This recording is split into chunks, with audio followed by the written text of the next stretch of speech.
18 मई को नेटो के लिए अप्लाई करेगा फिनलैंड। फिनलैंड की संसद में नेटो में जाने को लेकर डिबेट, 2/3 बहुमत में से मेंबरशिप के लिए मंजूरी मिली।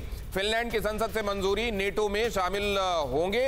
अब ये बात संसद की तरफ से अधिकृत कर दी गई है। तो फिर अब तो ये औपचारिकता लग रही है, लेकिन नेटो की तरफ से कितनी देर लगाई जाएगी? बीच का जो वक्त होता है 1 साल, 2 साल, 3 साल, जिसमें उस देश का रूस का कोप भाजन होना पड़ता है, फिनलैंड के मामले में वो क्या दिखाई देता है आपको, आशीष?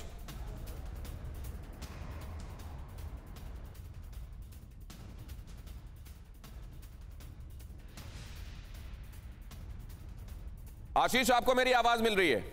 ग्रे एरिया में जब फिनलैंड और स्वीडन, जी बिल्कुल आवाज आ रही है दिनेश, क्या आपको मेरी आवाज आ रही है? हाँ जी, हाँ बिल्कुल, कहिए, प्लीज गो अहेड।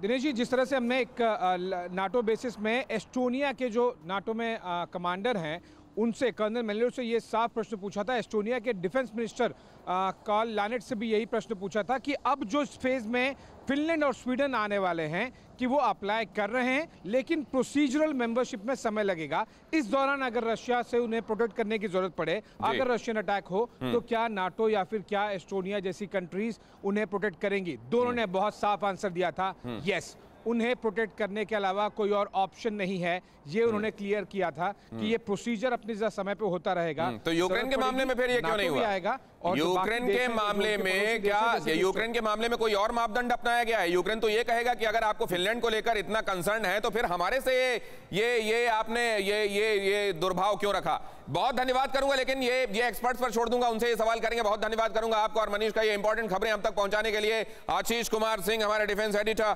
और मनीष जो कि इस समय मॉस्को में मौजूद हैं और विक्ट्री डे से ही आप तक लगातार खबरें पहुंचा रहे हैं। लेकिन ये अहम खबर देखिए, आप फिनलैंड को रूस पर बिल्कुल एतबार नहीं। फिनलैंड के प्रधानमंत्री का बहुत बड़ा बयान, यूक्रेन पर हमला करते ही रूस ने भरोसा खोया, रूस के पड़ोस में शांतिपूर्ण भविष्य का हमेशा खतरा।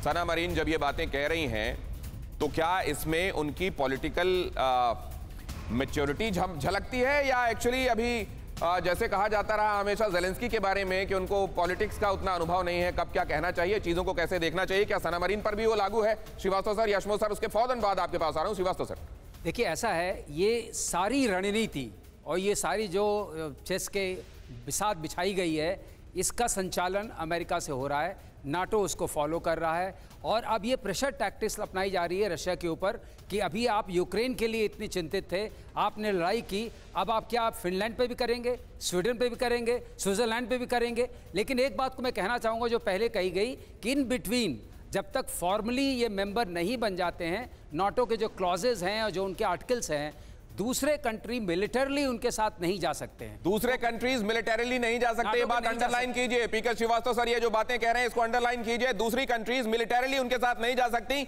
अगर जा सकती होती तो यूक्रेन के मामले में भी चली जाती। अब जब ये कहा जा रहा है बाल्टिक कंट्रीज की तरफ से कि हम तो फिनलैंड के साथ हैं, तो इसका क्या मतलब है? आशीष जो अभी खबर बता रहे थे, जनरल यशमो, देखो फिनलैंड और स्वीडन जो है, कई एग्रीमेंट्स ऐसे हैं, फॉर्मली नाटो का मेंबर्स नहीं है, बट बहुत सी एग्रीमेंट्स ऐसी हैं जो रैपिड एक्शन फोर्सेस को लेके हैं या लॉजिस्टिक सपोर्ट को लेके हैं, जॉइंट ट्रेनिंग को लेके हैं। डी फैक्टो ये नाटो के साथ काम कर रहे हैं, हाँ ऑफिशियली अभी रिकग्नाइज नहीं हुए, तो militarily NATO can not interfere, but sooner और लेटर ये अभी होने वाला है। ये दोनों कंट्रीज जाएंगे और रशिया भी जो थोड़ा बॉर्डर था उसका नाटो के साथ बॉर्डर बढ़ जाएगा। इंपॉर्टेंट बात तो ये है कि अब ग्लोबल नेटो की बात की जा रही है, कहा जा रहा है इंडो पैसिफिक में शांति रखना है तो ग्लोबल नेटो चाहिए, नेटो ही नेटो चाहिए क्या दुनिया भर में? अड़ी सोमवार से शुक्रवार शाम 6 बजे सिर्फ TV9 भारतवर्ष पर।